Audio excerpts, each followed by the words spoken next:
네, 오늘 강의를 시작하기에 앞서서 지난 시간에 했던 내용을 좀 정리를 해보고 오늘 내용 또 진행하도록 하겠습니다.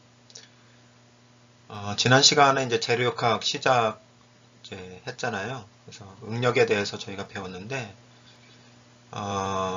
응력의 그 개념, 응력의 개념은 한마디로 이야기하면 단위 면적당의 힘이다. 식으로 얘기를 해본다면은 이제 힘을 뭘로 나눈 거예요? 이제 면적으로 나눈 거죠. 근데 이제 지난 시간에 이 힘이 뭐 외력도 있고 내력도 있는데 엄밀하게 얘기하면 이거는 내력입니다.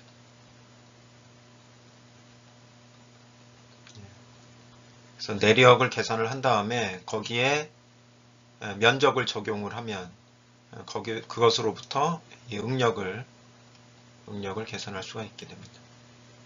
단위는 메가파스칼, 주로 이제 메가파스칼을 쓰는데 교재에서요. 메가파스칼은 뭘까요? 이거는 일단 파스칼, 그죠? 1파스칼은 1뉴턴 1메타 제곱입니다. 1뉴턴을 1메타 제곱으로 나눴을 때 이걸 1파스칼이라고 그래요. 그럼 메가파스칼은 뭘까요? 10의 6승이죠. 그죠? 10의 6승 파스칼을 메가파스칼이라고 하는데, 자, 요거 이렇게 한번 보시죠. 이게 단위가 실질적으로 보면 10의 6승 뉴턴 미터 제곱이 되는 거잖아요. 그죠? 요게 1메가파스칼이 1 곱하기. 근데 이제 보통 단면적은 밀리미터로 나오고 그 다음에 힘은 뉴턴으로 계산이 되니까 요게 어떻게 생각하면 좀 편하냐면 1뉴턴하고 그 다음에 밀리미터 제곱 이렇게 보면 됩니다. 왜냐하면 요게 1뉴턴은 똑같은데 1뉴턴인데 밀리미터를 미터로 바꾸면 10의 마이너스 6승이잖아요. 그래서 10의 마이너스 6승 미터 제곱이 되거든요. 요게 그래서 10의 마이너스 6승을 이렇게 분자 쪽으로 올리면은 10의 6승 곱하기 1뉴턴 나누기 미터 제곱이 되니까 1메가파스칼이 되거든요. 그래서 저는 룰을 정해놨어요. 무조건 응력 계산할 때는 힘은 뉴턴으로 바꾸고 그 다음에 면적은 밀리미터로 계산을 한다. 그러면 뭐가 나올 수밖에 없다? 메가파스칼로 단위가 나오게 된다. 그래서 저는 최종적으로 응력 계산할 때는 힘은 뉴턴, 그 다음에 단면적은 밀리미터 제곱으로 바꿔가지고 적용하는 습관을 가지고 있습니다. 여러분들도 여러분들만의 룰을 만들어 놓으면 단위를 이렇게 단위 때문에 그 많은 생각을 해야 되는 그런 것들이 이제 줄어드니까 좀 편리한 것 같아요. 참고로 보시면 좋을 것 같고요. 그 다음에 응력의 종류는 수직응력하고 전단응력, 그 다음에 지압응력이 있는데 수직응력은 뭐의 수직이라고 그랬냐면 단면의 수직이라고 그랬죠. 이게 단면이라고 봤을 때 수직은 요 방향이죠. 이렇게 요 방향으로 발생하는 응력을 이야기를 합니다. 그래서 예를 든다면은 단면에 전체적으로 이러한 응력이 작용하고 있다. 아이고.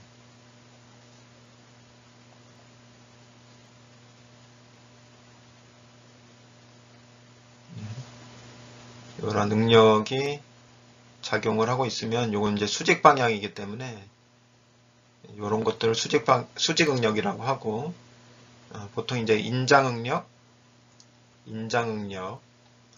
그 다음에 압축, 그리고 힘응력도 여기에 속해요. 힘응력. 이런 게 이제 수직응력의 가지가 되는 거죠. 그 다음에 이제 전단응력이 나오잖아요. 전단응력은 단면을 자르려는 방향이죠. 단면을 자르는 방향의 응력이에요. 그러니까 요런 형태죠. 이렇게.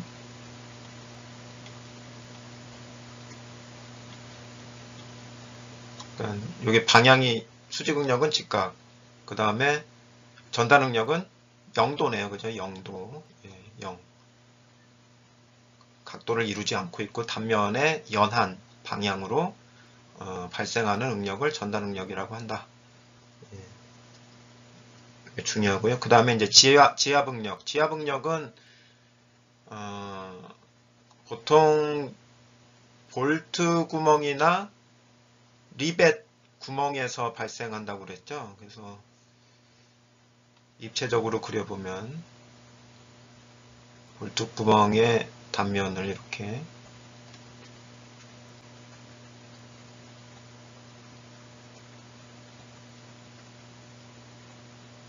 보면 이쪽 방향으로 이제 볼트나 리벳이 요 볼트 구멍에 이런 일종의 압축응력이에요. 인장일 때는 발생할 리가 없죠. 이렇게 떨어지니까, 면이 떨어지니까. 근데 압축인 경우에는 볼트나 리벳이 이 볼트 구멍 안쪽을 밀어붙이잖아요. 그 응력을 얘기를 하는 거예요. 근데 이제 그 응력을 계산을 할 때는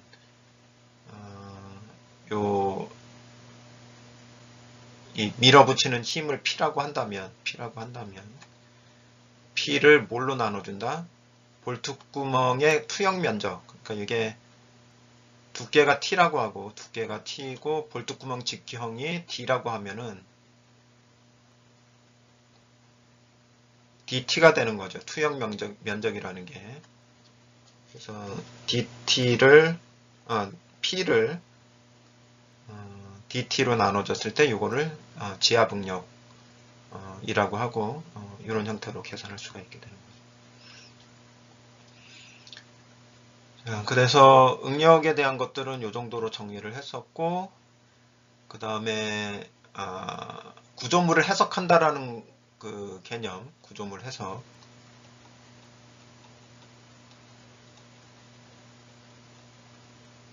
사실 이제 구조물 해석을 한다는 얘기는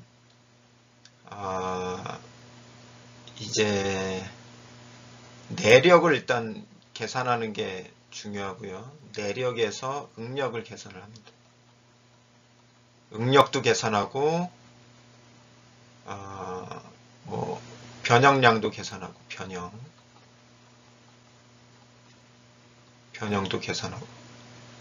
그래서 왜 이런 것들을 계산을 해야 되느냐, 응력이나 변형을 왜 계산해야 되느냐, 요걸 나중에 가지고 뭘 해야 돼요? 설계를 해야 돼요. 설계.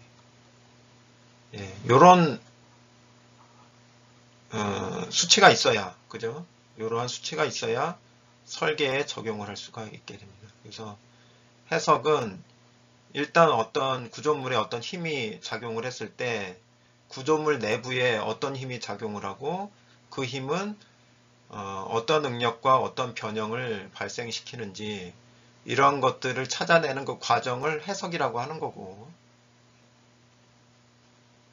설계는 이제 그 응력이나 변형량을 가지고 기준에 맞는지 안 맞는지를 계속 검토하는 과정이죠. 검토 과정이에요. 설계는 사실 검토 과정.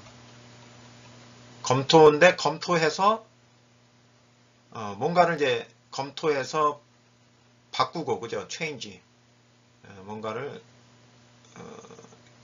그 조건을 바꾸는 거죠. 조건을 바꿔요. 조건 변화. 구조물 치수를 바꾸든지 뭐 외력을 좀 바꾸든지 조건 변화를 해서 다시 해석을 하고 해석된 결과를 또 검토하고, 요거를 이제 계속 하는 그 과정을 이제 설계라고 합니다. 그래서 이런 것들을 하기 위해서는 일단 해석을 잘해야 되기 때문에 구조물 해석에 대해서 이제 지난 시간에 말씀을 드린 거예요. 그래서 구조물 중에서 이제 가장 단순한 구조물이 트러스입니다. 트러스. 그래서 트러스를 해석을 해보면서 무엇을 좀 감을 잡아보자. 구조물 해석이 무엇인지를 좀 감을 잡아보자. 예, 요게 포인트예요. 예. 그래서 트러스를 어떻게 해석하느냐, 요거 자체도 중요하지만 그 과정이 어떤 구조물이든 해석하는 과정하고 다르지 않다. 예, 그래서 트러스를 어떻게 해석하는지를 보면서 우리가 어떤 구조물을 나왔을 때 그거를 어떤 단계로 그거를 분석을 해나가는구나 라는 것을 같이 배워나가는 게 목적입니다. 예. 그래서 트러스 해석을 하기 위해서 먼저 지점 반력을 계산을 하죠. 예, 이게 첫 번째예요. 근데 지점 반력을 계산하기 위해서는 어떻게 해야 되죠? 이걸 계산하기 위해서는 전체 구조물의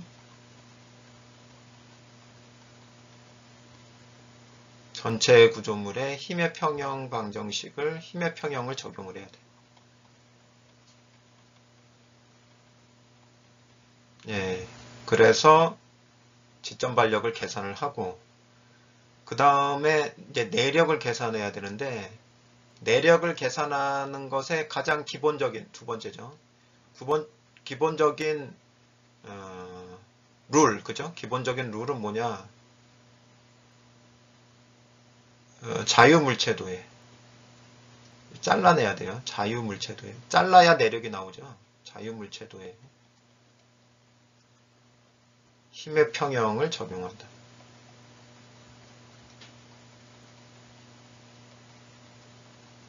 예, 힘의 평형을 적용한다. 힘의 평형이라는 건 뭐예요? 시그마 V는 0, 시그마 H는 0, 수평력의 합, 수직력의 합, 모멘트 합은 0이다. 요거를 적용을 하는 거죠.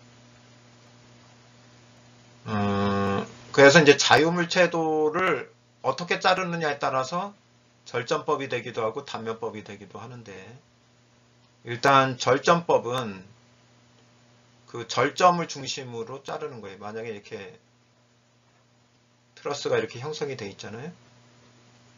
그건 절점이라는 게 뭘까요?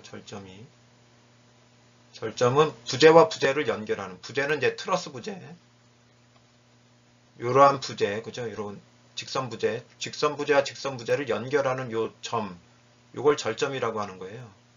그래서 절점법은 절점을 중심으로 해서 이렇게 잘라버리는 겁니다. 예. 그 다음에 단면법은 뭐냐면, 단면법은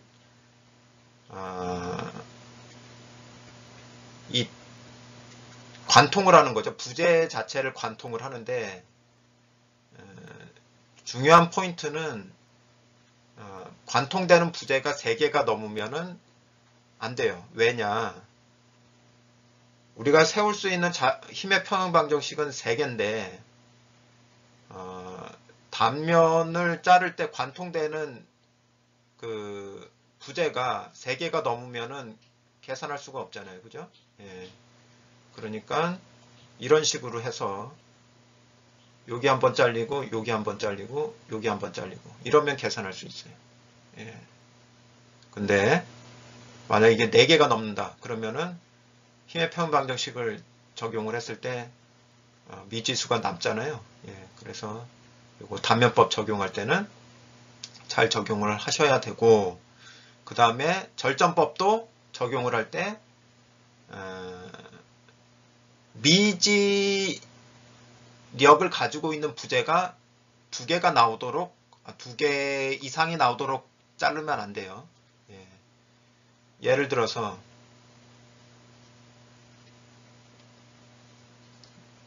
절전법을 했는데 이렇게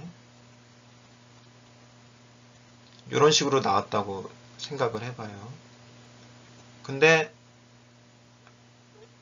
모르는 단면력이 요거는 알고 있고 얘는 모른다. 이거는 계산할 수가 있어요. 근데 세 개를 다 모른다. 그러면은 계산할 수가 없죠. 왜냐하면 절전법에서는 쓸 수 있는 게 두 개밖에 없어요. 수평력의 합은 0이다 하고 수직력의 합은 0이다. 요거 두 개밖에 없기 때문에 두 개 이상이 미지력이 두 개 이상 나오도록 절점을 자르면 안 됩니다. 요 내용은 이제 계속 이야기를 해드릴 거예요. 그렇게 해서 지난 시간에 절점법을 사용한 트러스 구조물의 해석까지, 그죠? 근데 해석인데 뭐까지만 했냐면 내력을 계산하는 것까지 했어요. 응력까지는 계산하지 않고. 그래서 여기까지 한번 이제 지난 시간에 했던 것을 정리를 해봤고요. 오늘은 단면법, 트러스 해석을 하는데 단면법을 사용해서 트러스 해석을 하는 그 과정부터 시작을 하도록 하겠습니다.